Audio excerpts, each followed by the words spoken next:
पुण्यातील एका कार्यक्रमानिमित्त शरद पवार आणि उद्योगपती गौतम अदानी यांची भेट झाल्याचं समोर आलं। पुणे विद्यापीठाच्या सायन्स अँड टेक्नॉलॉजी पार्कमधील कार्यक्रमात पवार आणि अदानी एकत्र आले। या संदर्भात अधिक अपडेट्स देत आहेत आपले प्रतिनिधी मंदार गोंजारी। मंदार, ही भेट नेमकी कशानिमित्त झाली आणि कधी झाली?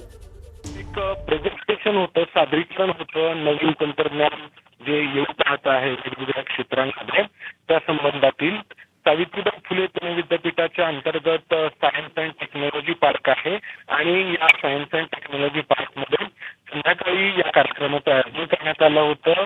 या सायन्स अँड टेक्नॉलॉजी पार्कचे जे संचालक आहेत डॉक्टर राजेंद्र जगदाळे यांनी या कार्यक्रमासाठी शरद पवार आणि उद्योगपती गौतम अदानी यांना आमंत्रित। ठीक, धन्यवाद मंदार, आपण दिलेल्या या सविस्तर माहितीसाठी। एबीपी माझा, उघडा डोळे बघा नीट।